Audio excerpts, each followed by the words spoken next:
As the mind grows calm and quiet, its attachment to the world lessens and dissolves, and the quality and feeling of the heart and body become lighter and buoyant. They rise out of the world, and one feels that the body has separated apart from all the heaviness around it. Once this has happened, then we might be sitting, walking, or going about our usual activities in daily life. But our mind, our heart, and our bodies feel as if they're slightly above it all, as if they're not quite a part of those regular things which we usually have felt completely bound by. However, if the mind doesn't have sila, morality, or Dhamma, then it feels heavy. It feels as if it's sinking or drowning in the world and the worldly conditions around it.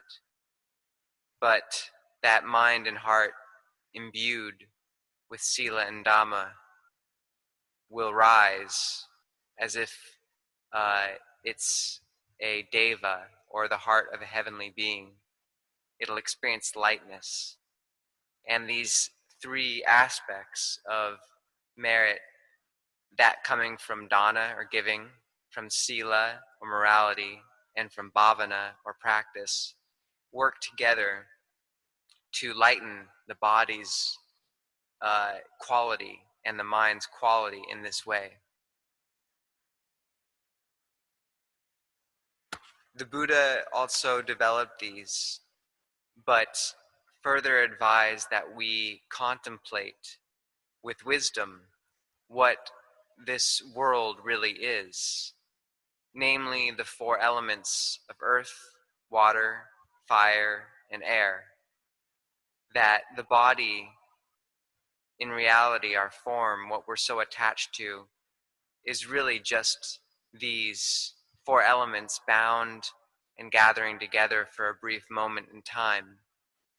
And true wisdom arises when we work to contemplate and separate out these elements and see them in their constituent parts so that we may cease to attach.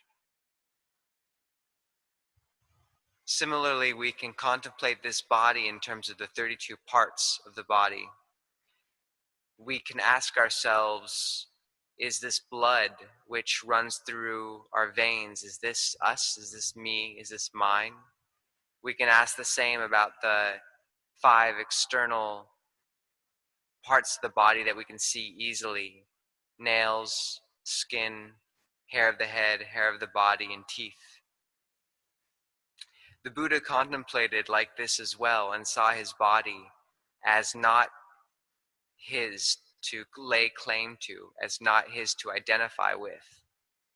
That it was simply a sankhara, a conditioned phenomena that was arising based on previous conditions. He deepened this reflection by contemplating along the lines of paticca samuppada, or dependent origination, realizing that sankhara, or volitional formations, led to vijnana, or consciousness, which in turn conditions nama rupa, name and form, which leads to salayatana, the 6 sense bases, to contact, phassa, to vedana, feeling, and finally to tanha, or craving, namely our tendency to fall into liking and disliking those mental aramana, or impressions that arise in the mind. It's worth stopping at this specific link and looking more deeply into the types of tanha, or craving, as these are the cause of suffering. So there's kama tanha, craving for sensuality or pleasant things. There's bhava tanha, craving for becoming, wanting to get, acquire, or become various things or maybe positions in the world. And then there's vibhava tanha, craving to not become, craving to not have painful experiences and the like. And all three of these cravings the Buddha identified with his wisdom as the supreme causes, or the causes of suffering. No matter what worlds we're born into, no matter what births we take, whether they be human, heavenly, that of a Brahma, refined realms, formless realms, anywhere, all these births are similarly conditioned phenomena and are therefore subject to that same law of decay, death, and eventually suffering. If we're still attached, then we will inevitably go through this cycle of suffering again and again. We're like a child who's taking an exam but is yet to pass beyond it. Still, at the very least, we can count our blessings in having taken birth as humans, where we have the ability to develop wisdom and mindfulness.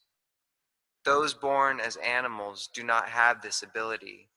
They are condemned to just suffer, to sink into lower realms. But as humans, our ability to possess and develop sati and panya, mindfulness and wisdom, means that we can look for the cause of our suffering and move towards nibbana, what the Buddha identified as the release from all suffering.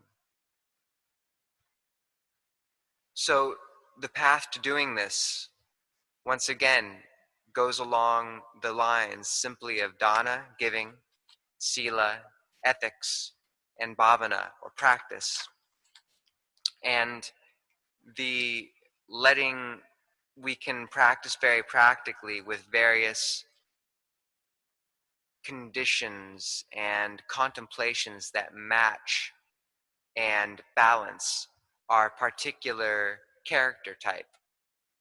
So to bring it down to practical application, if we find that we're an anger type or dosa, then we may develop the four Brahma Viharas, or divine abidings of metta, loving kindness, karuna, compassion, mudita, gladness, and upekkha, equanimity.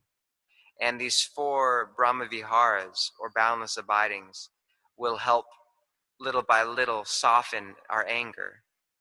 If we're a moha character, delusion, one who finds themselves constantly doubting, thinking, vacillating, uselessly, then we can work to develop and center and calm the mind using anapanasati, or mindfulness of breathing. If we have a great deal of wisdom, then we contemplate the four elements as outlined before: earth, water, fire, wind, and see that this is all that there is in the world. And as we separate the world into these elements, we understand deeply in our hearts that the world itself and those things we formerly become lost and infatuated in are not worthy of attachment. We see the suffering that's intertwined in all things, and we slowly let go of being attached. We slowly separate out little by little from the worldly conditions that have bound us. As we move towards this quality of cessation and away from the fever of the world, we are moving towards a contemplation the Buddha identified as upasammanusati, or the contemplation of cessation. It's the making much of, the looking to this quality of cooling, of letting go, of cessation, of nibbana. And the wisdom character who undertakes to contemplate the four elements in these ways moves towards just this perception. So whatever jurita or character type we identify in ourselves, we use that as our guide to practice, taking on the appropriate kammatthana or meditation object. Longpo Cha compared this to our selecting of a proper menu of food that we will appreciate and which matches our preference. As we try different sorts of flavors of food, or in this case practice, we will find that certain ones fit us well. Certain ones lead the mind to calm and samadhi, to lucid stillness quickly. Once we've found our proper object to cool the mind in this way, to calm it, then we turn it to contemplate the body. We see that this body and those of those around us are not ours and not ourself. And as the mind sees clearly through this body, then we break through into the first stage of realization, that of a sotapanna or stream enterer.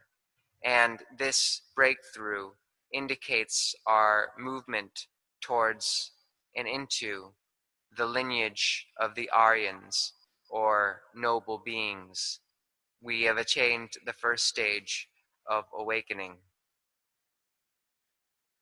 Once a chitta or heart has found this stage of awakening, it may exist near and with others, and yet it is not the same as them. It is in the world, but has risen above the world and stands unsmeared by the world. It may still experience the vacillations of attachment and aversion to some extent to the conditions and sense impressions that it undergoes. But these do not shake it in the same way, and it is constantly trying to fight against the unwholesome tendencies inherent. The world might try to drag it this way or that, but it fights back. Sometimes it loses, and sometimes it wins. But the heart of a sotapanna, or noble being, knows that it's in battle. It knows it's winning and it knows it's losing, and it does not lose its perspective or reference point or dedication to walk this path. It takes as its weapon the Aryan path, the eightfold noble path, and this is what it uses to battle or go against the kilesa or defilements that are in the heart. It has great wisdom, and so it ceases to have the same interest in what we call loka Dhamma, or the worldly conditions.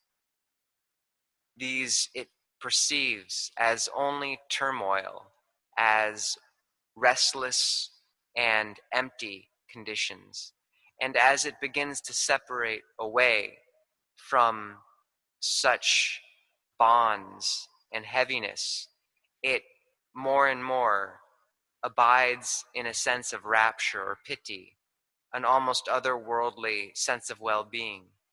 It becomes brighter and brighter with the merits coming from the three sources we've spoken of before, that of dana, or giving, of sila, morality, and finally of bhavana, or practice. And this merit coming from bhavana is the best and highest of all three, as it ushers into complete release from all dukkha. This practice comes from and also leads to right view. We have right view and therefore are able to perfect and develop the entirety of the eightfold path. However, when we find ourselves or others straying from this path, then we know that this straying is based upon miccha ditthi, or wrong view, and the restless heart, blinded by such wrong view, sinks back into the world. When we are born, if we have correct view, we recognize the profound good fortune of our situation, in that we've come into a human body with these higher qualities and capacities. We've been helped by our mother, our father, our teachers. The Buddha said it was hard to find one who knew the debt they owed to others and would pay it back.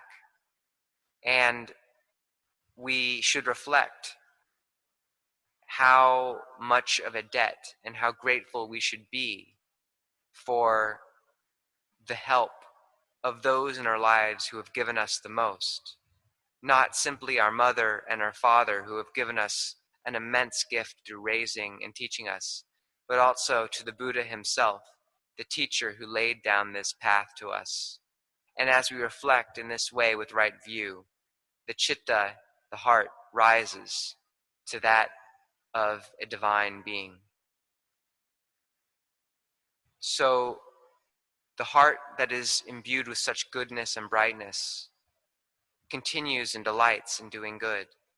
We continue to develop all these sources of merit, and the animal realms become, little by little, something that we can depend on not being reborn in, especially if we have broken through to the first level of enlightenment of Sotapanna, in which case the animal realms are forever closed to us. We contemplate, and the mind moves towards delight in the Dhamma. We brighten and bring the heart and mind up through the realms, from that of a divine being to that of a Brahma and onward. Nibbana is possible and requires simply this daily, continual, persistent attenuation, elimination of dosa, lobha, and moha, of aversion, greed, and delusion. And if these qualities of aversion, greed, and delusion can be given up completely, then we will attain a true, lasting, and good happiness. Our birth as a human is not to be taken for granted, and I urge you all to move towards the final goal on this path of practice.